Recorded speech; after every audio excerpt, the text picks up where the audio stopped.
मेरे साथी। साथियों, कल जो चर्चा हुई थी वो पूरे आंदोलन का एक छोटा सा हिस्सा था। उसको अभी भी कुछ विस्तार देने की ज़रूरत मैं समझता हूँ और वहीं से मैं अपनी बात को शुरू कर रहा हूँ। दरअसल जो साक्षरता अभियानों का सफ़र है वो 1989 में शुरू हो गया और 1989 में एर्नाकुलम ज़िला था जिस ज़िले को साक्षर बना लिया गया। छोटा ज़िला है, केरल का ज़िला है। महिला साक्षरता और दूसरी कुल औसत साक्षरता काफ़ी कम थी, काफ़ी पिछड़ा हुआ ज़िला था। लेकिन केरल का अपना एक इतिहास है, उस इतिहास में तो आज जाने का समय नहीं है, फिर कभी बात हो सकती है उस पर। उसके कारण से देश का सबसे पहला ज़िला जो है वो एर्नाकुलम बन सका, क्योंकि केरल के अंदर समाज सुधार आंदोलनों की व्यापक ज़मीन पहले से तैयार है असल में। तो इस कारण से वो ज़िला आसानी से ले लिया गया और वहाँ वॉलंटरी ऑर्गेनाइजेशन थी और एक मॉडल तैयार हो गया जिस मॉडल के को पूरे देश में अपना लिया गया। ऐसी कम ही चीज़ें हैं जो एक जगह के ऊपर घटित हो जाएं और फिर वो पूरे देश में उनका फैलाव हो जाए। कम चीज़ें हैं क्योंकि भारत बहुत विशाल देश है और इसके अंदर विविधताएं भी बहुत हैं। तो असम के अंदर जो योजना लागू हो सकती है वो राजस्थान में हो सकता है लागू ना भी हो, या महाराष्ट्र के अंदर जो योजना लागू हो सकती है वो JNK में लागू ना भी हो। लेकिन एर्नाकुलम का एक्सपेरिमेंट जो है वो एक ऐसा एक्सपेरिमेंट था जिसमें गुंजाइश थी कि ये पूरे देश के अंदर फैल सकता है असल में। तो उसको पूरे देश के अंदर फैलाने के लिए सरकार ने राष्ट्रीय साक्षरता मिशन का गठन किया और राष्ट्रीय साक्षरता मिशन में इस बात को समझ लिया गया कि एर्नाकुलम का जो मॉडल है ये मॉडल दरअसल पूरे देश के अंदर ले जाया जा सकता है और वो गया भी। उसके क्या नतीजे आए, क्या प्रक्रियाएं चली, वो काफ़ी विस्तार की बात है, उसको भी हम छोड़ रहे हैं। लेकिन जो अभी थोड़ा सा कल के विमर्श को निशा भी रख रही थी, पानीपत का ज़िला जब आया, ये उत्तरी भारत का पहला ज़िला था और उत्तरी भारत के पहले ज़िले में पानीपत में चौथी लड़ाई के नाम से इसको साक्षरता अभियान को चलाया गया। पानीपत की चौथी लड़ाई, 3 लड़ाइयाँ पहले थी, पानीपत के अंदर इतिहास में बहुत फेमस हैं और चौथी लड़ाई के तौर पे साक्षरता अभियान का नाम एक तरह से दिया गया। और उस अभियान से लेकर फिर उसके बाद हमने भारत ज्ञान विज्ञान समिति जो है वो हरियाणा के अंदर अलग अलग ज़िलों में साक्षरता अभियानों के लिए आगे बढ़ती चली गई। हिसार का ज़िला उसके अंदर टेकअप किया गया, सिरसा टेकअप किया गया, भिवानी टेकअप किया गया, जींद उसके अंदर टेकअप किया गया, रोहतक उसके अंदर टेकअप किया गया। ये कुछ ज़िले इस प्रकार के थे हरियाणा के अंदर जो भारत ज्ञान विज्ञान समिति के मॉडल पे चले। और भारत ज्ञान विज्ञान समिति का मॉडल क्या है? एर्नाकुलम मॉडल है। एर्नाकुलम मॉडल जो राष्ट्रीय साक्षरता मिशन ने भी अपना लिया था। तो बाकी के जो ज़िले हैं हरियाणा के वो पूरी तरह से इस मॉडल के ऊपर नहीं चल पाए, वो एक अलग कहानी है, उसको फिर छोड़ रहा हूँ मैं क्योंकि सारी चर्चा तो नहीं हो सकती है। लेकिन हरियाणा के अंदर कुछ ज़िले ऐसे निकल के आए जिन्होंने भारत ज्ञान विज्ञान समिति के इस मॉडल को, जन अभियान मॉडल होते हैं इसको मुख्य तौर पर। इसमें 3 पाए की कल जो बात हो रही थी वो 3 पाए क्या है? एक प्रशासन है, प्रशासन को स्वयंसेवी संस्था का सहयोग करना है। लीडरशिप जो है वो स्वयंसेवी संस्था की है, ये ध्यान रखने की बात है। नेतृत्व स्वयंसेवी संस्था कर रही है, प्रशासन का सहयोग है और तीसरा पाया है जनता। इस तरह से ये 3 पायों पर आधारित ये पूरा का पूरा अभियान है जिसमें प्रशासन एक हिस्सा है लेकिन स्वयंसेवी संस्था जो पूरे समाज के अंदर एक खास प्रकार की सोच रखती है, उस सोच के बिना प्रशासन अकेला नहीं कर सकता था इस काम को। इस एर्नाकुलम जिले ने ये सिद्ध कर दिया कि अगर स्वयंसेवी संस्था जो समाज के अंदर परिवर्तन की सोच रखती है तब ये काम हो पाएगा, नहीं तो ये नहीं हो पाएगा, सरकारी तरीके से नहीं हो सकता। वो विभाग अपने ढंग से करते हैं काम, वो सब हम थोड़ा थोड़ा उन विभागों के बारे में सभी लोग जानते भी हैं कि कैसी उनकी कार्यशैली होती है। यहाँ तो एक तरह से मतलब डे एंड नाइट काम करने वाले लोग चाहिए थे, मतलब जिसको 24 ही घंटे कह सकते हैं। सोना तो एक अनिवार्य मतलब शरीर की ज़रूरत है, लेकिन अदरवाइज वो 24 घंटे इस काम को करते हैं, सोचते हैं इसके बारे में और आगे बढ़ते हैं। तो ऐसी स्वयंसेवी संस्था उस काम को कर सकती है। तो इसलिए वो नंबर 1 पे थी, लीडरशिप उसकी थी, प्रशासन सहयोगी था और जनता के बीच में जाना था। तो साक्षरता अभियानों का बुनियादी मॉडल ये था। लेकिन ये सही बात है कि जनता और स्वयंसेवी संस्था, इन दोनों के बीच में जो रिश्ता कायम करना है, उस रिश्ते को थोड़ा सा बेहतर बनाने के लिए प्रशासन का सहयोग जरूर था। प्रशासन उसके अंदर एक भूमिका अपनी ले रहा था। प्रशासन का अपना चरित्र है, वो कहीं अच्छी भूमिका ले पाया और आमतौर पे वो नहीं भी ले पाया। ऐसे बहुत सारे मतलब नतीजे फिर उससे प्रभावित भी होते रहे। तो खैर चलो, वो एक अलग बात है। पर मैं हरियाणा के एक संदर्भ में एक ये बात आपके बीच में लाना चाहता हूँ कि ये जो अभियान चले, इन अभियानों में सबसे ज्यादा अगर किसी ने पार्टिसिपेट किया तो वो महिलाएं हैं। असल में ये अभियान जो है, ये साक्षरता थे तो साक्षरता अभियान, लेकिन ये बन गए वास्तव में महिला जागृति अभियान। कैसे बन गए इसके ऊपर मैं आता हूँ। एक वॉलंटियर जो है वो 10 महिलाओं को पढ़ाता था, या 10 नव साक्षरों को पढ़ाता था, जो निरक्षर थे, जिनको अक्षर ज्ञान नहीं था। ये उस मॉडल का एक कैरेक्टरिस्टिक्स है। उस मॉडल के अंदर इस प्रकार से मतलब चीजें बनाई गई थी कि एक व्यक्ति 10 को पढ़ा लेगा, और जो पढ़ाने वाला व्यक्ति है ना, वो वॉलंटियर होगा, उसको कोई वेतन मान नहीं मिलेगा किसी प्रकार से, वो वॉलंटियर है। तो उस वॉलंटियर ने 10 लोगों को पढ़ाने की मतलब एक पूरी 6 महीने की एक्सरसाइज करनी है। तो 6 महीने में तक जो पढ़ाने का काम हुआ, ये पूरे देश में हुआ, और पूरे देश में अगर इसकी संख्या को हम देख ले तो 15 करोड़ लोगों को पढ़ाया गया, और 1.5 करोड़ लोग जो है वो वॉलंटियर बने। तो इतना बड़ा अभियान जिसके अंदर 1.5 करोड़ लोग जो हैं वो स्वयंसेवी की भावना से काम कर रहे हैं, और पार्टिसिपेशन जो है वो ज्यादातर महिलाओं का है। तो ये इस प्रकार का एक मॉडल है जिसके अंदर रात को शाम को जब महिलाएं बिल्कुल अपने कामों से फ्री हो जाती 7-8 बजे, तब उन्हीं के घरों में कक्षा लगती, और वॉलंटियर जो है वो वहां पढ़ाने जाता। तो ये कक्षाएं जब आगे बढ़ गई, 2 महीने 3 महीने तक निकल गए, और एक दूसरे के साथ बहुत गहरे रिश्ते बन गए, विश्वास बन गया। डॉक्टर साहब कहते हैं पानीपत के बारे में, भाई चूल्हे तक दौड़ बन गई हमारी, यानी कि फिर कोई घबराहट नहीं थी, भाई कौन आ रहा है रात को 11 बजे भी, कौन आ रहा है, तो साक्षरता वाला आ रहा है। तो अगर साक्षरता वाला आ रहा है तो उसके लिए भाई दरवाजे ओपन है हमारे, कोई किसी प्रकार की दिक्कत नहीं है, कोई शक शुबा नहीं है। वो टीम आ रही है, वो घरों के अंदर मतलब जा सकती है। तो ये जो चूल्हे तक पहुंच बनी, तो इसके साथ जो सवाल उठे, महिलाओं ने अपनी निजी जिंदगी के सवाल वॉलंटियर्स के सामने रखने शुरू कर दिए। निजी जिंदगी महिलाओं की जो है ना, वो सामाजिक दायरे में आ गई, क्योंकि ये तो सामाजिक प्रक्रिया थी ना, साक्षरता अभियान तो समाज का काम था। तो सामाजिक दायरे में उनके प्रश्न आ गए। कोई महिला तो कहती भाई मैं मतलब मेरे को पिटाई कर रखी है, घर के अंदर जो है बेइज्जती है। कोई दहेज की बात उठाती, कोई अपने बच्चों की पढ़ाई की बात उठाती, कोई पीने के पानी की समस्या उठाती, कोई शराब की बात करती। तो इस प्रकार से ये जो साक्षरता की कक्षाएं हैं, ये एक प्रकार से सामाजिक समस्याओं को डिस्कस करने के मंच बन गए गांवों के अंदर। आज ये मंच उपलब्ध नहीं है, हम आएंगे इसके ऊपर बाद में, लेकिन वो उस दौर के अंदर ये सामाजिक चर्चाओं के, सामाजिक समस्याओं को और पूरे के पूरे जीवन को समझने के मंच तैयार हो गए। और इतने सारे मंच बन गए गांवों के अंदर, मतलब एक गांव के अंदर अगर 10-10 कक्षाएं भी लग रही हैं, तो आप देखिए कि एक गांव के अंदर 10 जगह के ऊपर इस प्रकार की चर्चाएं शुरू हो गई। तो जब ये चर्चाएं इस तरह से आगे बढ़ी, तब जाके महिलाओं ने, खास करके महिलाओं की मैं बात कर रहा हूँ, कि उन्होंने इन मुद्दों के लिए संघर्ष शुरू कर दिए। वो केवल मात्र कह गए या कायदे तक नहीं रुकी उनको, क्योंकि ये पता लग गया कि भाई हमारी सामाजिक जो जिंदगी है वो असल में बहुत ज्यादा बंधी पड़ी है, गुलामी का एक जीवन जी रहे हैं हम लोग।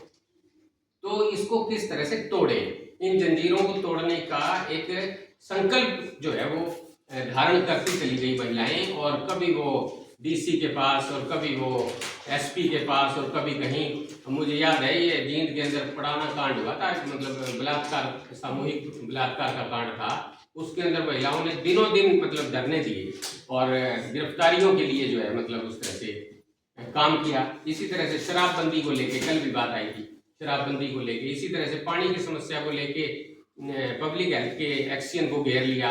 एक बहुत सारे इस प्रकार के मतलब बातें हैं। जिन अनुभवों को यहाँ उस तरह से मैं नहीं रख रहा हूँ। मैं एक पहलू ये रख रहा हूँ कि जब इतने बड़े पैमाने के ऊपर महिलाओं ने प्रश्न उठा दिए, तो फिर जो हम जैसे लोग थे, ज्ञान विज्ञान आंदोलन जिसको हम कहते हैं, उसमें हरियाणा ज्ञान विज्ञान समिति, भारत ज्ञान विज्ञान समिति, ये तो चलो इस प्रक्रिया है, इस पर भी मैं नहीं जा रहा हूँ कि कब कौन सी संगठन को बनाया गया, लेकिन ये जरूर बात आई कि हमारे सोच विचार के अंदर मतलब बदलाव आया। और बदलाव ये आया कि हम केवल साक्षरता से काम नहीं चला सकते, क्योंकि प्रश्न दूसरे हैं महिलाओं के। महिलाएं तो मतलब अपने बच्चों की शिक्षा की बात उठा रही हैं, तो हमें स्कूली शिक्षा को भी देखना समझना पड़ेगा कि वहाँ क्या चल रहा है। महिलाएं जो हैं वो तो एक तरह से अपने मार पिटाई की सवाल उठा रही हैं, तो हमें पुरुष प्रधान समाज के साथ भी टकराव लेना पड़ेगा। पितृसत्ता के बहुत सारे स्वरूपों को, उसके चरित्र को भी एक तरह से मतलब एक्सपोज करना पड़ेगा। ये हमारे सामने चुनौती आ गई, क्योंकि सामाजिक संस्थाएं जो हैं वो केवल मात्र यूनिवर्सिटी कॉलेजों की तरह नहीं पढ़ा लिखा करती, वो समाज से सीखती हैं। समाज जो उनको बताता है, समाज गाइड करता है कि भाई अब ये नीड आ गई है, तो इस नीड के अनुसार आप अपने विचारों को तैयार करो, और इस नीड के अनुसार आप अपनी रणनीति तैयार करो, ताकि हम जो है मतलब उसके अंदर समाज के साथ कंधे से कंधा मिलाकर आगे बढ़ते चले जाएंगे। तो ऐसे प्रश्न जब खड़े हो गए, तो ये प्रश्न तो प्रशासन के साथ मिलकर सॉल्व ही नहीं हो सकते, क्योंकि ये सारे के सारे तो प्रशासन के सामने एक प्रकार की चुनौती खड़ी करते हैं। अगर महिलाएं डीसी को घेर रही हैं, तो डीसी ये थोड़ा चाहेगा कि भाई साक्षरता कर लो, पढ़ लिख लो, मेरे को ही घेरने आ गए तुम, तो ये तो मतलब उसके लिए एक तरह का मतलब अंतर्विरोधी प्रक्रिया शुरू हो गई। तो इस तरह से हमें इस बात का एहसास हो गया कि ये काम अब ज्यादा व्यापक दायरे के अंदर ले जाना पड़ेगा, और प्रशासन की बैसाखी को छोड़ना पड़ेगा, क्योंकि प्रशासन के साथ मिलकर तो जितना संभव था उतना संभव था। उसके बाद अब प्रशासन और हमारे जो पढ़ने लिखने वाले लोग हैं उनके बीच में तो टकराव खड़ा हो गया। प्रशासन अब उनको लाइक ही नहीं करता, स्पेस ही नहीं देना चाहता, पसंद ही नहीं करता। हम लोगों को भी वो किसी और ढंग से देखता कि भाई ये तो लोगों को भड़काते हैं, ये तो लोगों को एक तरह से मतलब संगठित करते हैं, हमारे विरोध भी खड़े करते हैं। इस प्रकार की सोच धीरे धीरे प्रशासन के अंदर डेवलप होनी शुरू हो गई।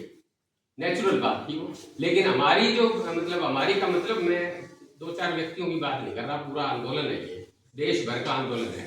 तो उनकी असल में जो समझ थी वो प्रशासन के साथ लगाव तो रखते नहीं थे, प्रशासन को तो सारा बनाया था उन्होंने। हमारी जो चिंताएं थी वो तो सामाजिक चिंताएं थी कि अगर मान लो महिलाएं आगे आ रही हैं तो इनके सशक्तिकरण के लिए हमें निश्चित तौर पर कार्य करना है, हमारी सोच ये थी। तो इस कारण से हमने धीरे धीरे करके प्रशासन से निजात पा ली, प्रशासन को एक तरह से मतलब पीछे कर दिया, और हमने वॉलेंट्री ऑर्गेनाइजेशंस बनाकर अपने कार्य को सरकार के बिना सपोर्ट स्ट्रक्चर के, बिना सपोर्ट सिस्टम के करने की योजनाएं बनानी शुरू कर दी। इस योजना से हरियाणा में, अभी मैं हरियाणा पे ही फोकस करूंगा क्योंकि देश की बात करेंगे तो फिर वो बात इधर उधर चली जाती है। हरियाणा के अंदर फिर इस समझ के साथ हरियाणा ज्ञान विज्ञान समिति बनती है। पहले ये भारत ज्ञान विज्ञान समिति थी। तो हमने हरियाणा ज्ञान विज्ञान समिति जब बनाई तो हमने ये सोच बनाई कि हम सरकार की सपोर्ट नहीं लेंगे, क्योंकि सरकार की मदद जो है वो रुकावट पैदा करती है, अवरोध पैदा करती है।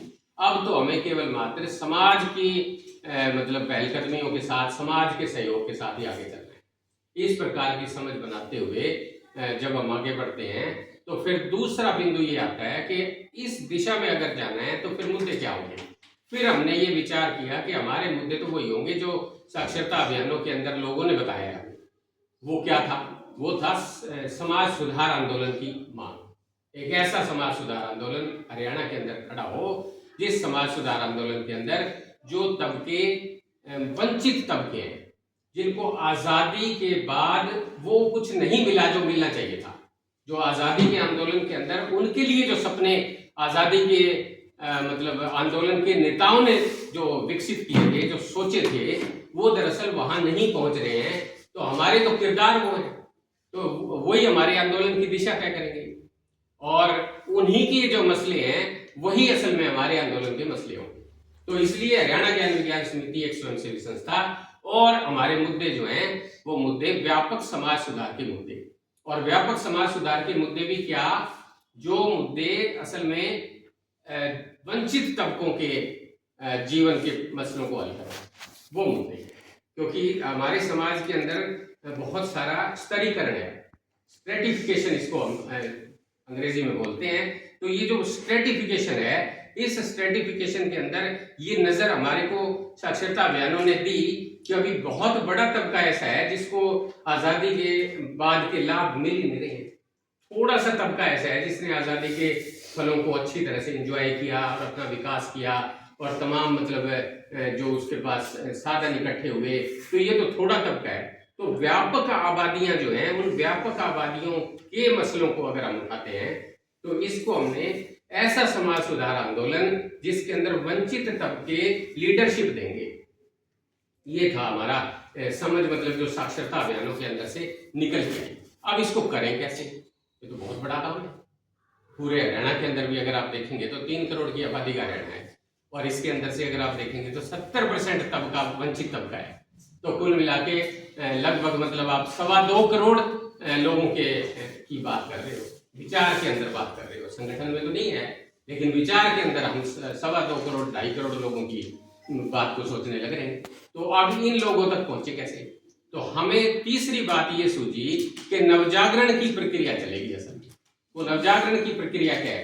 अब कल जो पूरा सेशन था 5-6 बजे वो सेशन खत्म हो गया, अब चले गए लोग, लेकिन रात को हमने सेशन तो 8:30 बजे तक चलाया है। वो जो लास्ट का सेशन था, जो सांस्कृतिक कार्यक्रम था, ये असल में नवजागरण की धुरी है असल में, जिसके अंदर हम सारे के सारे लोग एक समतल हो जाते हैं, समानता के प्लेटफॉर्म पे आ जाते हैं और अपना अपनी अभिव्यक्ति करते हैं खुले ढंग से। हो सकता है मंच के ऊपर खड़े होकर भी हमें उतनी मतलब यानी कि ओपन अभिव्यक्ति ना मिलती हो, लेकिन वो जो हम प्रक्रिया चलाते हैं वो प्रक्रिया के अंदर से हमारा एक रियल सेल्फ निकलता है, असल में आत्म अभिव्यक्ति होती है वो। तो ये जो आत्म अभिव्यक्ति है, जिसको हमने ये बदल दिया नारा, आप ये समझ सकते हैं कि शिक्षा, समानता, और पहले इसमें शांति था, हमें पता है इस बात का, कल मंजीत ने भी रखा था, लेकिन अब हमने अभिव्यक्ति का सवाल उठा दिया। कुछ दिन पहले ही डॉक्टर साहब ये बात खास तौर पे रख रहे थे कि भाई अब तो बोलने नहीं देते, तंत्र ही ऐसा खड़ा हो गया कुल मिला के। तो ये अभिव्यक्ति जो है, और अभिव्यक्ति वंचित तबकों की अभिव्यक्ति का सवाल है। तो वंचित तबकों की अभिव्यक्ति के मंच बनाना और विचार विमर्श से ये मंच बनेंगे, और कोई रास्ता नहीं है। अदरवाइज तो आप देख लीजिए कि संवाद ही पॉसिबल नहीं है। ये तो कल सारे ही हमारे विद्वान साथियों ने ये बातें तो लगातार रखी हैं कि भाई 4 मेंबर है घर के अंदर, फैमिली के अंदर, और चारों अपने मोबाइल पे लगे हुए हैं, तो आपस के अंदर तो संवाद ही नहीं है। और वो जो मोबाइल पे लगे हुए हैं वो तो अपने काम काजी बात है, बच्चे अपने दोस्तों के साथ हैं और पेरेंट्स अपने मतलब सामाजिक दायरे में। तो कुल मिला के संवाद कहाँ है, मुद्दों के ऊपर संवाद कहाँ है? अब हमारे विद्यार्थी, हमारी नौजवान लड़कियां अगर चॉइस मैरिज की बात करना चाहती हैं तो कहाँ करें? उनके पास कोई प्लेटफॉर्म ही नहीं है, घर में कर नहीं सकते हैं। तो इस प्रकार से नवजागरण के अंदर एक ऐसी प्रक्रिया चले जिस प्रक्रिया के अंदर संवाद हो, और संवाद वो एकेडमिक भाषाओं के अंदर ना हो। अब ये कल तो सारे यूनिवर्सिटियों के हेड ऑफ द डिपार्टमेंट ही बैठे थे, प्रोफेसर ही बैठे थे, लेकिन उनमें से कोई व्यक्ति जो है वो एकेडमिक लैंग्वेज नहीं बोलता था। आम साधारण व्यक्ति के साथ जुड़ाव करने की उनकी मतलब समझ है। तो नवजागरण की प्रक्रिया के अंदर आम व्यक्ति की एक तरह से आम व्यक्ति मतलब इस प्रकार की भाषा अर्जित करे जिस भाषा के अंदर वो सारे मसलों को लेकर आए। और ये भाषा कहाँ से आएगी? ये भाषा ज्ञान और विज्ञान उनके हाथ में देना पड़ेगा। असल में ये हमारे टूल्स हैं, ज्ञान और विज्ञान हमारे टूल्स हैं जो वंचित तबकों के हाथ में चले जाएंगे। अभी तक वंचित तबकों के हाथ में नहीं है, अभी तो साइंस तो बहुत बड़े बड़े साइंटिस्टों के पास है भाई, और हमारी जो इकोनॉमिक्स है वो बहुत बड़े बड़े अर्थशास्त्रियों के पास है। जबकि इकोनॉमिक्स का बुनियादी सवाल तो ये है कि महिला जो घर के अंदर काम कर रही है उसका वेतन क्या है, ये तो बुनियादी सवाल है। लेकिन वो वेतन की कैलकुलेशन तो आज तक हुई नहीं। रोजा लग्जमबर्ग एक बहुत बड़ी विदुषी है स्विट्जरलैंड की, उसने कहा ये कि उस दिन इतिहास की सबसे बड़ी चोरी पकड़ी जाएगी जिस दिन महिलाओं के श्रम का हिसाब होगा। महिलाओं के श्रम का हिसाब करा किसने? नहीं किया, बड़े बड़े अर्थशास्त्रियों ने नहीं किया, जो कि योजना आयोग में भी बैठे हैं, तमाम पूरे देश की जीडीपी को तैयार करते हैं, पूरे देश की विकास की योजनाओं को मतलब बनाते हैं, लेकिन उसके बावजूद ये प्रश्न उनसे उनके मतलब ज्ञान से गायब है। उनकी ज्ञान की दुनिया दूसरे प्रकार की है। तो हम ज्ञान विज्ञान की दुनिया को भी वंचित तबकों के हित में डालना चाहते हैं, तो इसलिए उसको री इंटरप्रेट करना चाहते हैं, पुनर्व्याख्या करना चाहते हैं उसकी। तो ये एक जो आंदोलन है, ये फिर हरियाणा ज्ञान विज्ञान समिति के इर्द गिर्द बाकी सारी संस्थाएं जुड़ के, जो भारत ज्ञान विज्ञान समिति है, चाहे जतन है, जो विज्ञान मंच है वगैरह, ये सारी संस्थाएं हम जुड़ के इस दिशा के अंदर अपने कार्य को ले जाने की बात कह रहे हैं। तो एक तो कुल मिला के कल की बातचीत के अंदर ये मैं थोड़ी सी एडिशन और करना चाहता था, जो हमारे विद्वान साथियों ने चर्चा की थी। एक दूसरी बात जो मैं रखना चाहता हूँ, इसके अंदर से निकल के आ रहे थे बहुत सारे मुद्दे जो कल की बहस हुई है, वो बात दरअसल ये है कि असल में मैं 1776 में आपको एक बार वैसे ही मतलब ले जाना चाहता हूँ। 1776 के अंदर अमेरिका स्वतंत्र हुआ है और 1789 के अंदर फ्रांस की क्रांति हुई है। तो ये जो 1776 का साल है, ये अमेरिका की स्वतंत्रता की घोषणा है, अमेरिकी संविधान बनता है उस समय, और 1789 के अंदर फ्रांस की क्रांति होती है। तो ये जो समय है, असल में ये जो फ्रांस की क्रांति के नारे हैं, न्याय, समानता, स्वतंत्रता, भाईचारा, ये जो नारे हैं असल में ये उस समय महिलाओं की समानता की बात भी शामिल करते हैं।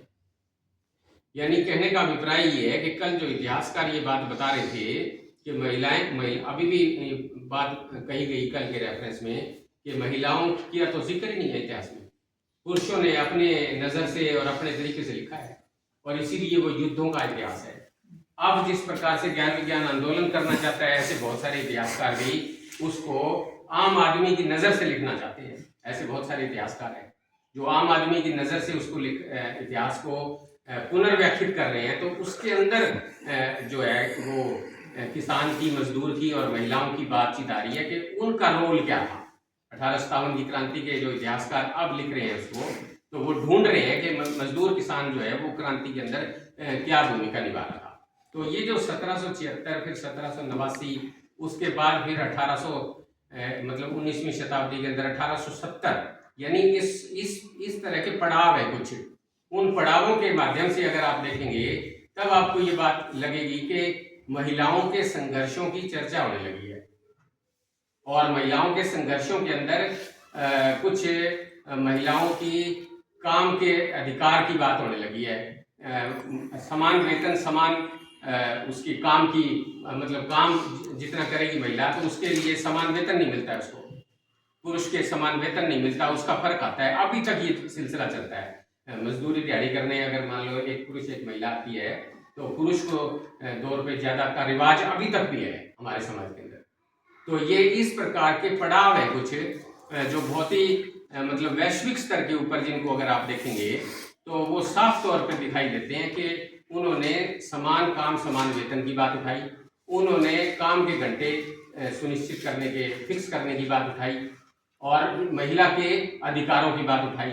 बहुत पुराने डेमोक्रेसीज हैं, अमेरिका की बहुत पुरानी डेमोक्रेसी है, 1776 की बात करी है, लेकिन वोटिंग राइट जो महिलाओं को मिला है वो तो हाल ही के अंदर 1920 में मिला है। 1920 तक तो महिलाओं को वोटिंग राइट ही नहीं था। और इंग्लैंड के अंदर, इंग्लैंड भी बहुत ही पुराने प्रजातंत्र है, लेकिन उसके अंदर 1928 में मिला है महिलाओं को वोटिंग राइट जो है। तो ये पूरे के पूरे संघर्ष है असल में, और ये संघर्ष जो है वो कल भी बात आ रही थी, इन्होंने रखी थी एक बात योगेश ने बहुत अच्छी, असल में मानवता की मतलब मुक्ति के संघर्षों के अंदर ही महिलाओं के अधिकारों के संघर्ष भी जुड़े हुए हैं। ये इंटीग्रेटेड है।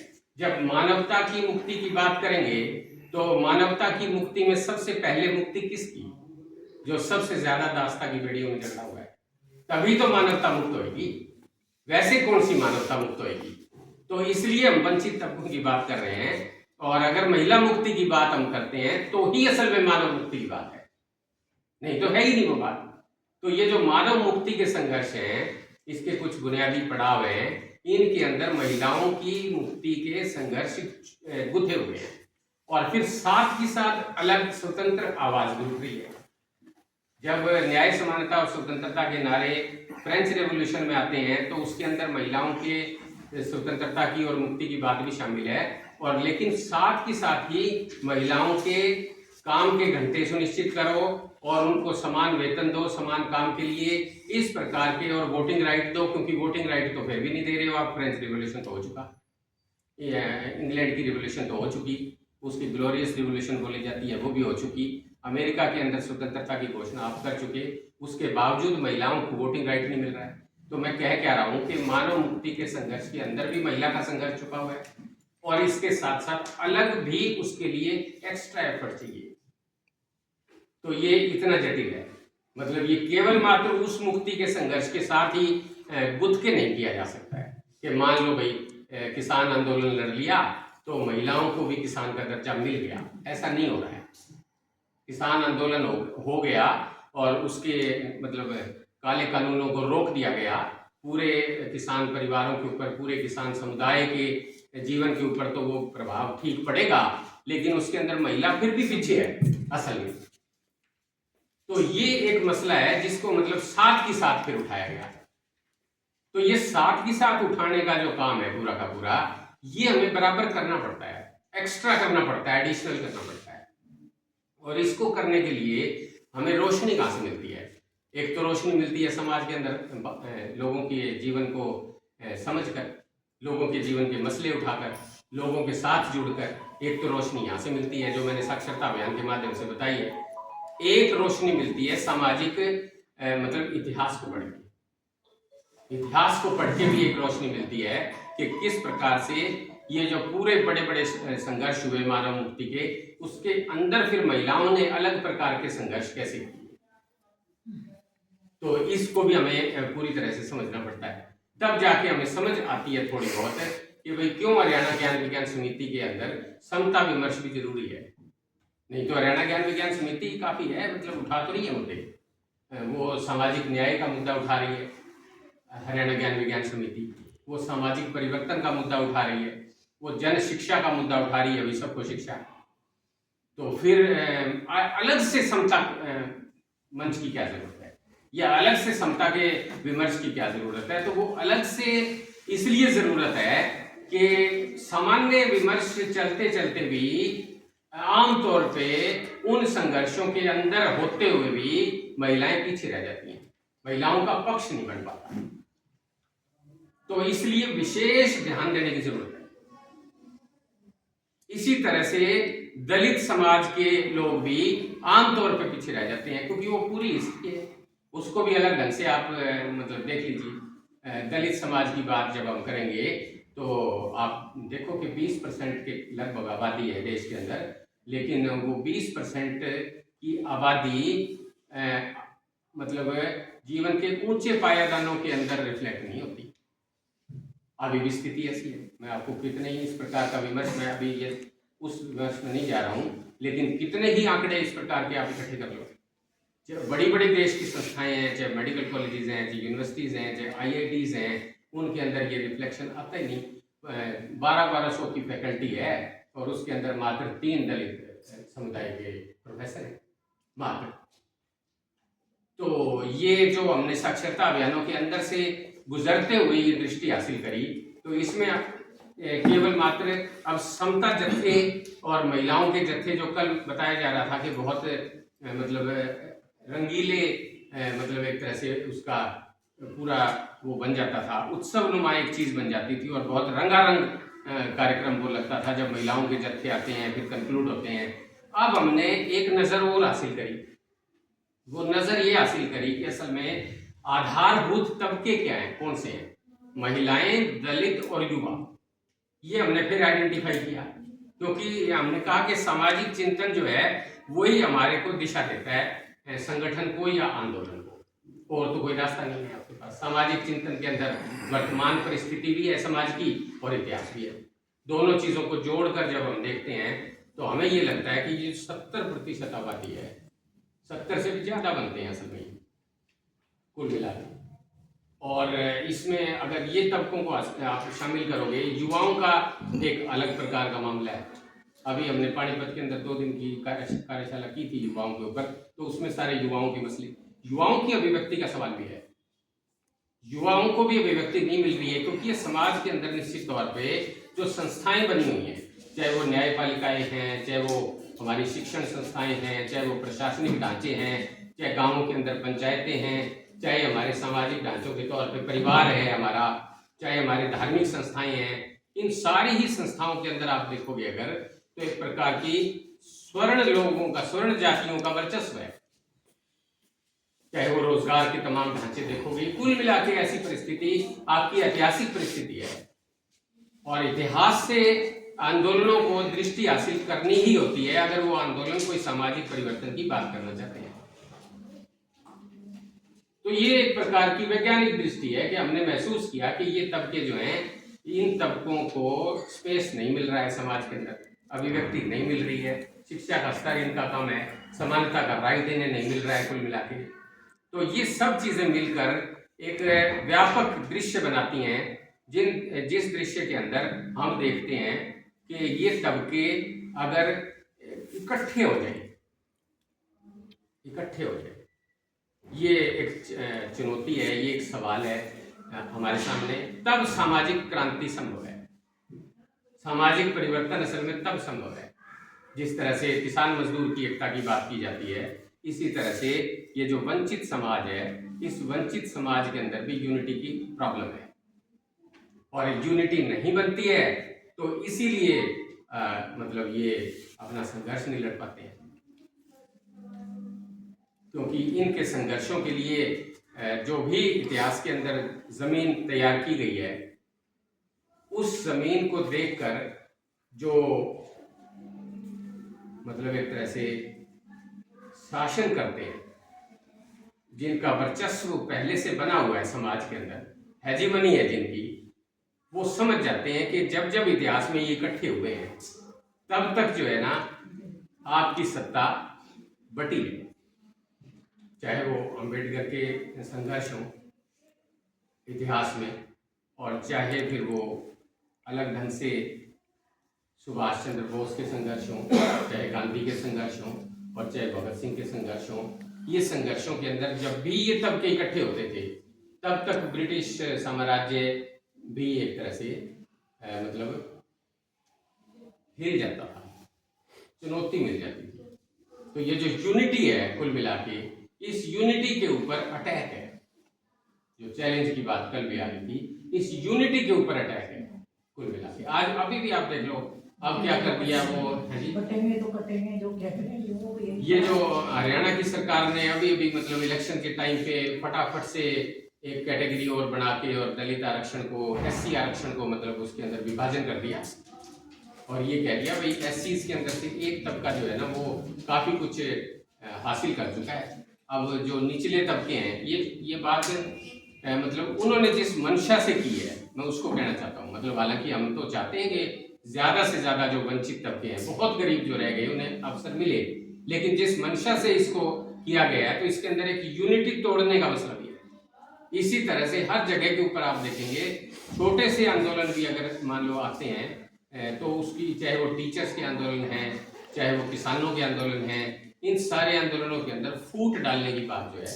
वो सबसे पहले आ जाती है, और जातीय समीकरण के आधार पर ही समाज की संरचना को चलाया जाता है। राजनीति पूरी की पूरी जातीय संरचना के आधार पर चलती है। तो ऐसी मतलब जगह आने ही नहीं दी जाती है कुल मिला के, वो ऐसा महसूस करते हैं कि ये इकट्ठे ना हो। हरियाणा ज्ञान विज्ञान समिति और ज्ञान विज्ञान आंदोलन ने ऐसा महसूस किया कि हमारी जो सामाजिक परिवर्तन की लड़ाई है, जो हमारा विचार है न्याय, समानता और स्वतंत्रता का, हमारा जो विचार है, जो कि हम भारतीय संविधान से हासिल करते हैं, और भारतीय संविधान से हासिल की गई जो हमारी सोच है, उस सोच को अगर हमने आगे बढ़ाना है तो इसके लिए दलित, युवा और महिला, इनकी मोर्चेबंदी बनानी पड़ेगी असल में। लेकिन इसका मतलब ये नहीं है कि इसके अंदर से स्वर्ण लोग बाहर हो जाएंगे, इसका मतलब ये नहीं है। इतिहास कभी भी ऐसा नहीं कहता है कि मतलब वैज्ञानिक दृष्टि से अगर इतिहास को देखा जाए, तो जब सामाजिक परिवर्तन के संघर्ष चलते हैं तो उसमें कोई भी तबका जो सामाजिक परिवर्तन के संघर्षों में साथ आना चाहता है, खड़ा होना चाहता है उसको एक्सक्लूड करके लड़ाई लड़ी जा सकती है। जहां उसका एक्सक्लूजन होगा तो इसका मतलब ये है कि फिर भी वो फूट का ही मतलब आधार तैयार हो रहा है। आने वाले समय के अंदर वो फूट बढ़ जाएगी और वो हमारे यूनिटी को भी प्रभावित कर जाएगी। तो इसलिए हमने यूनिटी सारे समाज की व्यापकता के अंदर देखनी है। लेकिन धुरी बनेंगे ये बनेंगे दलित समुदाय, युवा समुदाय और महिलाएं, ये धुरी है हमारे आंदोलन की। लेकिन इसके साथ बाकी का जिसको कह रहे हैं समाज के अंदर सारा सपोर्ट स्ट्रक्चर साथ है। जो लोग इस विचार से सहमत हैं, फिर ये नहीं देखा जाएगा कि वो कौन सी समुदाय से या कौन सी जाति से आते हैं। और ये मतलब जो तीन समुदायों की जो यूनिटी की मैं बात कर रहा हूँ, ये असल में पूरे ऐतिहासिक संदर्भों में अगर आप देखोगे तो ये आगे बढ़ी हुई बात है। अब तक महिलाओं के आंदोलन लड़े गए, महिलाओं के राइट्स के लिए संघर्ष होते रहे, एक बात। दलितों के संघर्ष भी बहुत सारे हैं, दलितों के संगठन भी बहुत सारे हैं। लेकिन आप गौर करना, आप जानते ही होंगे इन बातों को कि जो दलित संगठन है वो दलित महिला की मुक्ति की बात नहीं करते, और साथ ही साथ वो अपने बीच में भी एक मतलब हायरार्की सी बना के रखते हैं। साथ ही उन्हें लगता है कि भाई वहां भी यही मसला फिर आखिरकार आ जाता है कि वो भी जो मतलब एक तरह से जो परंपरागत तरीके से चली आ रही वर्चस्व की सोच है उसी को कैरी कर लेते हैं। करते तो दिखाई देते हैं उसका विरोध, लेकिन कैरी उसी को करने लग जाते हैं, क्योंकि महिलाओं को एक्सक्लूड कर देते हैं और अपने बीच में भी वो जो है ना मतलब वो बना के बैठ जाते हैं, जाति के आधार के ऊपर सोपान बना लेते हैं। और तीसरा क्या काम करते हैं, वो भी युवाओं के खिलाफ होते हैं, वो भी स्वर्ण प्रौढ़ मानसिकता के साथ ही चलते हैं दलित संगठन भी, तो उनकी भी ये सीमाएं हैं। इसी प्रकार से हम केवल नारीवाद की बात भी नहीं करना चाहते हैं। और तीसरी बात ये है कि युवाओं को जो संगठित करते हैं वो फिर केवल मात्र युवाओं के मसले ही उठाते हैं, चाहे वो रोजगार का मसला उठाते हैं, चाहे वो नशे की बात मतलब उसमें ना आए ये बात करते हैं। तो हम इससे थोड़ा सा इन सारी चीजों से सीख कर ज्ञान विज्ञान आंदोलन के अंदर इससे थोड़ा एडवांस करना चाहते हैं। और हमने ये विचार हासिल किया कि ये बेसिक दूरी है सामाजिक परिवर्तन की, और ये बेसिक दूरी हमारे को ज्ञान विज्ञान आंदोलन के अंदर असल में लीड करे। लीडरशिप में ये लोग आए, युवा लोग आए लीडरशिप में, महिलाएं आए लीडरशिप में, और दलित तबके जो है वो उठ के आए लीडरशिप के अंदर। और इससे हमारे समाज के अंदर दायरा बढ़ेगा और बाकी के लोग जो है ना वो उसके मतलब साथ चले। तो कुल मिला के ये इस प्रकार का एक बड़ा सामाजिक मोर्चा है, और इस बड़े सामाजिक मोर्चे के अंदर ये सारा जो कल से लेके अब तक बात हो रही है, खास करके पितृसत्ता के साथ संघर्ष इसके अंदर शामिल है। पुरुष प्रधानता के अंदर के खिलाफ संघर्ष इसके अंदर शामिल है। जब युवा लड़के लड़कियां समाज सुधार के बारे में इकट्ठे होकर बड़े बड़े जत्थे चलाते हैं या सांस्कृतिक आयोजन करते हैं या इकट्ठे बैठकर मीटिंगें करते हैं, तो वहाँ लैंगिक असमानता अपने आप मतलब पीछे चली जाती है। तो ये एक प्रकार का मतलब दोहरा संघर्ष है। इसमें रचनात्मकता भी है, रचनात्मक तरीकों से इसको बदलना है सामाजिक समीकरणों को, और साथ ही साथ क्या करना है, प्रतिरोध भी करना है। क्योंकि अब जिस प्रकार के मतलब जो वातावरण पूरा का पूरा तैयार हुआ है, कल जिस चीज़ की बात की चर्चा हुई उसके अंदर वो कठुआ का एग्जाम्पल आ रहा था। कठुआ के अंदर सामूहिक रेप की बात आ रही थी। ये जो MG कार हॉस्पिटल के अंदर पश्चिमी बंगाल के अंदर जो नृशंसता हुई है एक लड़की के खिलाफ, डॉक्टर थी वो लड़की, और उसको उसका प्रिंसिपल ये बात कह रहा है कि ये उसकी गलती ही थी कि वो रात को मतलब जो है ना वहाँ अकेली चली गई और उस ऑडिटोरियम में उसको जाना नहीं चाहिए था। मतलब ये प्रिंसिपल की बात ये है। और सामूहिक बलात्कार होता है, उस बलात्कार के पीछे मानसिकता पूरी की पूरी निकल के आ गई कि वो लड़की जो है वो प्रशासन की पोल खोलती थी, और मतलब वहाँ क्योंकि बड़े बड़े भ्रष्टाचार होते हैं उस अस्पताल के अंदर, प्रशासन जो है वो पूरी तरह से लिप्त है, और उस लड़की की आवाज़ थी, वो समझदार थी, वो रेडिकल थी, मतलब एक तरह से उसके खिलाफ लड़ना चाहती थी, उसके साथ रेप हुआ है। उन रेपिस्ट को बचाने के लिए प्रिंसिपल शामिल हो गया, और प्रिंसिपल के जरिए जो है ना पूरी सरकार शामिल हो गई। तो ये इतना बड़ा आक्रमण है इस प्रकार का। और ये केवल एमजी कार की घटना की बात नहीं है, इसी प्रकार से जहां जहां हुआ है। हाथरस के अंदर कल परसों वो घूम रहा था राहुल गांधी, 4 साल हो गए, और अभी भी कह रहा था कि भयभीत है परिवार, भय के साए में जीना पड़ रहा है उनको, बंदूकों के साए में जीना पड़ रहा है उनको। तो उस मुद्दे को उठाया गया था। ये हाथरस की घटना है, इसी प्रकार से उन्नाव की घटना है, इसी प्रकार से कठुआ की घटना है। और बिल्किस बानो का कल चर्चा ही हुई है। तो ये जो बिल्किस बानो की चर्चा हुई है, मतलब इससे बड़ी नृशंसता, यानी कि द्रौपदी के लिए जो कहा जा रहा था महाभारत के अंदर, और जो अब बिल्किस बानो है, इसके अंदर एक सूत्रता है, एक सूत्रता है। आप देख सकते हैं कि मतलब द्रौपदी के बारे में भी ये बात कही जा रही थी कि 5 पति हैं, इसको तो मतलब जो है ना वैश्य है ये तो, और इसको किसी भी तरह से आप महफिल के अंदर ले गए आओ, कोई दिक्कत नहीं आएगी, कोई फर्क नहीं पड़ेगा। बिल्किस बानो के बारे में भी यही बात है। वो मतलब कितने ही वर्ष, शायद 11-12 साल लग गए उनको कैद करवाने में, और उसके बावजूद भी जो है जब उनको छोड़ दिया गया, जब वो बाहर निकल के आते हैं जेल से, तो उन्हें फूल मालाएं पहनाने के लिए मतलब जो है ना उनके लिए एक उत्सव मनाया जा रहा है कि भाई वो तो राष्ट्रवादी लोग हैं, वो तो ब्राह्मण की मतलब उससे आते हैं, जो कि किसी प्रकार का अपराध कर ही नहीं सकते हैं, तो उनको सेलिब्रेट किया जा रहा है। तो ये आज भी सिस्टम मतलब, और उसका उन लोगों के लिए सत्ता का वरदहस्त है, उसके ऊपर सत्ता उनको प्रोटेक्ट कर रही है। और महाभारत के अंदर जो है वो द्रौपदी की जो चीर हरण कर रहे थे, उसकी भी सत्ता के साथ मतलब उनका भी एक तरह से गठजोड़ था। तो सत्ता का चरित्र भी मतलब तभी एक्सपोज होता है जब ये आधारभूत तबकों की जिंदगी के संघर्षों को देखा जाता है। और अब जिस प्रकार से पूरा वातावरण, मतलब 2 बातें और कह के मैं अपनी बात को खत्म करूंगा। एक बात तो ये आई कि हमारे समाज के अंदर जो पितृसत्ता का जो वर्चस्व है, पितृसत्ता के वर्चस्व के खिलाफ जो संघर्ष हुए हैं, वो संघर्ष भी कम नहीं है। हम केवल मात्र यथास्थिति को ही नारी पीट करते हैं, हम संघर्षों से अपनी ताकत भी हासिल करें। ये द्वंद्वात्मकता होती है समाज के अंदर, दोहरी चीजें चलती हैं, साथ साथ चलती है। अगर उत्पीड़न है तो संघर्ष भी है, संघर्ष कभी थमा नहीं।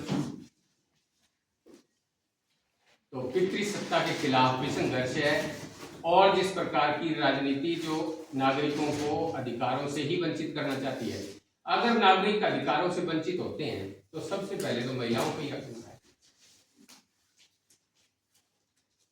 उनके अधिकारों की बात तो और पीछे जाएगी।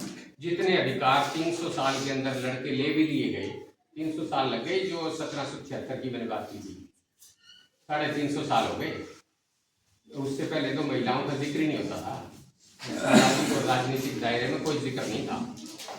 ये जो एग्जाम्पल देते हैं ना हमारी प्राचीन महान संस्कृति का एग्जाम्पल, भाई वहाँ मतलब गार्गी थी, गार्गी जैसे विदुषियों की बात करते हैं। ये जो है ना मतलब एक प्रकार की जिसको कहें कि अलग तरह की बात है उनका। हाँ मतलब वो उनका जो उदाहरण है, वो उदाहरण आज के लड़कियों के जीवन की कोई पूर्ति नहीं करता, कोई संबोधित नहीं करता। तो ये फिर कभी इस पे बात हो सकती है। कुल मिला के ये जो इस तरह के संघर्षों के माध्यम से हमने अपना स्पेस हासिल किया, अब ये स्पेस फिर से छीना जा रहा है। आप देख लीजिए, ये जो सामूहिक बलात्कार और फिर उसके बाद हत्या है, इसका मतलब क्या है? और फिर इन हत्यारों को सुरक्षा है। 3 बातें हो गई ना, एक तो सामूहिक बलात्कार है, फिर हत्या है, और हत्या को करने वालों को सुरक्षा है। इसका मतलब क्या है? इसका मतलब ये है कि आपकी पूरी राज्य सत्ता लड़कियों को, महिलाओं को इस तरह से नहीं चाहती कि वो सामाजिक भूमिका हासिल करें, वो रात को यूनिवर्सिटियों की लाइब्रेरीज के अंदर पढ़े, वो मतलब अपनी पूरी आज़ादी के साथ अपने टीचर्स के साथ किसी भी समय पर बिना डर के, बिना खौफ के आ जा सकें, अपने आंदोलनों के अंदर पार्टिसिपेट कर सकें, अपने अधिकारों की लड़ाई लड़ सकें। ये नहीं चाहते वो। अगर वो चाहते तो बलात्कारियों को संरक्षण ना देते। इसका मतलब ये है कि राज सत्ता और पितृसत्ता ये इकट्ठे हैं। और तीसरी बात इसके अंदर ये है, एक और ताकत है जिसको हमें पहचानना पड़ेगा, वो है बाजार की ताकत, जो हमला करती है पूरी की पूरी। आज आप जानते ही हैं, मतलब आप देख लो कि थोड़े समय पहले मतलब हम लोगों ने जो नौकरियां करी ना, चाहे मैडम संतोष ने करी, चाहे मैंने करी, मतलब हम लोगों ने जो नौकरियां करी, चाहे डॉक्टर साहब ने करी, हमें तो, चाहे पीछे प्रिंसिपल साहब बैठे हैं रमेश चंद्र जी, हमें तो सामाजिक सुरक्षा है, हमें तो पेंशन मिलती है। और केवल पेंशन नहीं मिलती, अगर मैं बीमार हो जाऊं तो मेरा पूरा बिल भी मिलता है, आज भी सरकार दे देती है, मेरे को वापिस देना पड़ेगा। इसको क्या बोलते हैं? इसको बोलते हैं कल्याणकारी राज्य की संगठित क्षेत्र की नीतियां, इसको ये बोलते हैं। आज क्या है? आज पूरा का पूरा संगठित क्षेत्र खत्म कर दिया सरकार ने, असंगठित क्षेत्र के अंदर डाल दिए सारे के सारे युवा। आज की पीढ़ी जो है वो असंगठित क्षेत्र में, ये योगेश तक वो पीढ़ी बस होली पूरी खत्म होली, निशा है, योगेश है, सुनील है। इसके बाद जो है अब आपके जो टीचर हैं वो रेगुलर टीचर नहीं है, कॉन्ट्रेक्चुअल है, उनको कोई सामाजिक सुरक्षा नहीं है, उनको कोई मेडिकल रिइंबर्समेंट नहीं मिलती है, उनको कोई पेंशन नहीं मिलती है, कोई और दूसरे प्रकार के भत्ते नहीं मिलते हैं। और ये तो केवल मात्र कॉन्ट्रेक्चुअल की बात है। इसके अलावा जो महिलाएं आज 16 घंटे काम करना पड़ता है, एक असम की आई हुई महिला को, हरियाणा के परिवारों के जो मिडिल क्लास के परिवार हैं उनके अंदर जो घरों के अंदर जाके साफ सफाई के, झाड़ू पोछे के काम करने पड़ते हैं, 16 घंटे उसके लगते हैं। उसकी मतलब महीने के अंदर अगर 6 छुट्टी हो जाए तो उसको काट लेते हैं, मतलब छुट्टी के पैसे कट जाते हैं, वेतन मिलता है उसको पूरा, और उसकी हारी बीमारी है, उसकी तमाम चीजें हैं, ये असुरक्षा है। और महिला के ऊपर ही परिवार को पालने का बोझ आता है पूरा पूरा। आप पूरे समाज के अंदर कुल मिला के देख लो, महिला किस प्रकार से मतलब भरण पोषण जो परिवार का है वो उसकी जिम्मेवारी बन रही है, पुरुष की जिम्मेवारी नहीं है। पूरी नीतियां मतलब प्रभावित कर रही हैं परिवार की पूरी अर्थव्यवस्था को, लेकिन उस अर्थव्यवस्था की पूरी चिंता कौन उठा रहा है?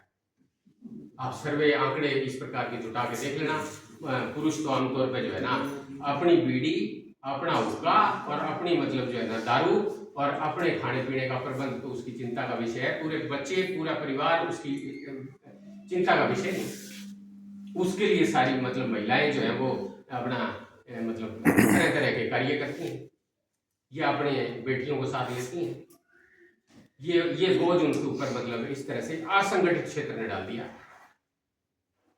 तो सरकार की जो नीतियां हैं वो एक प्रकार से जिस प्रकार की इकोनॉमी दे रही हैं, अर्थव्यवस्था दे रही हैं, उसकी सबसे ज्यादा मार महिला पे।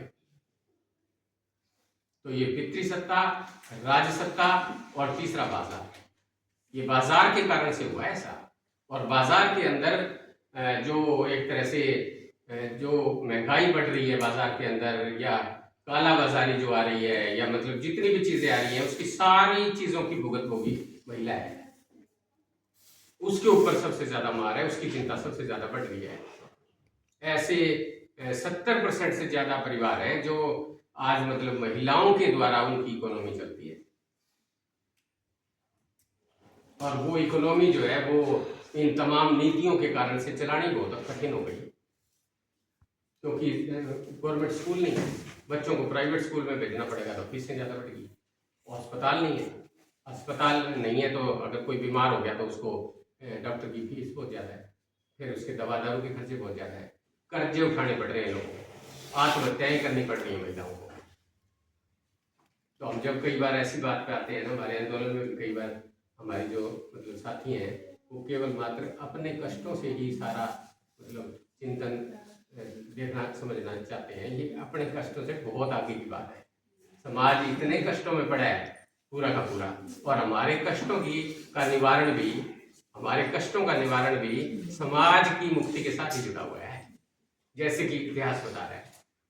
आप कभी यूं मानो ना कि मैं अपनी सुरक्षा कर लूंगा या कर लूंगी, वो संभव नहीं। पूरे समाज की मुक्ति के सवाल है, क्योंकि वो उनकी तो ताकत इस प्रकार की है ना, उनका तो उनकी यूनिटी अदृश्य है। बाजार की ताकतें, राजसत्ता की ताकतें और पितृसत्ता, ये तीनों इकट्ठी प्ले करती हैं, रोल प्ले करती हैं, लेकिन दिखाई नहीं देती हैं। अदृश्य ताकत आपके ऊपर हमला कर रही है, तो उस अदृश्य ताकत को देखना। कैसे देखोगे? ज्ञान और विज्ञान को वंचित तबकों की दृष्टि से इस्तेमाल करके देखोगे, और कोई रास्ता नहीं है। और तो कोई रास्ता नहीं है। वो ज्ञान और विज्ञान जो वंचित तबकों की नजर से फटाफट देख ले, चाहे वो कविता है जिसको योगेश कह रहे थे कल, शोक संगीत है, और वो आती वहीं से है असल में, वो उस दर्द से आती है, वो उस मजदूर की या महिला की पीड़ा है असल में। तो कुल मिला के मतलब जो है उससे ही आप उनको देख पाओगे।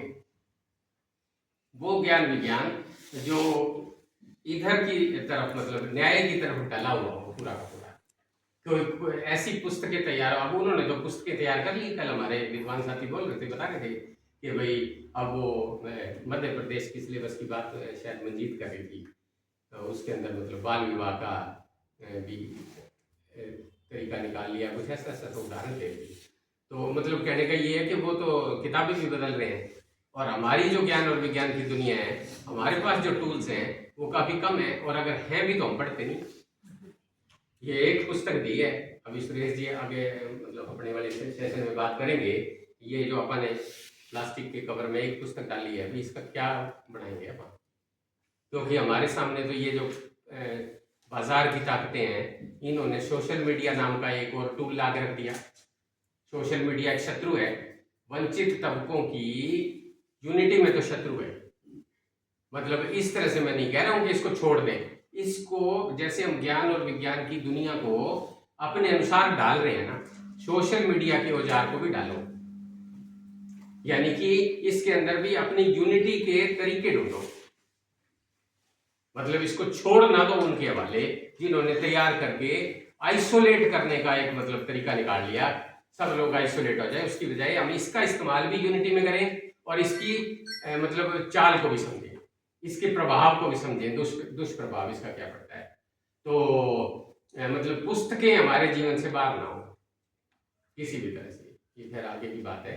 तो कुल मिला के मैं ये कहना चाह रहा हूँ कि ये आंदोलन बहुत सूझबूझ के साथ चलने वाला आंदोलन है, जिसके अंदर मतलब हर समय, हर चरण में, हर फेज के अंदर नई दृष्टि हासिल करते हुए इसको विस्तार देने की बात है। और जो चुनौती सामने आती है, उस चुनौती के को हम विचार से हल करते हैं।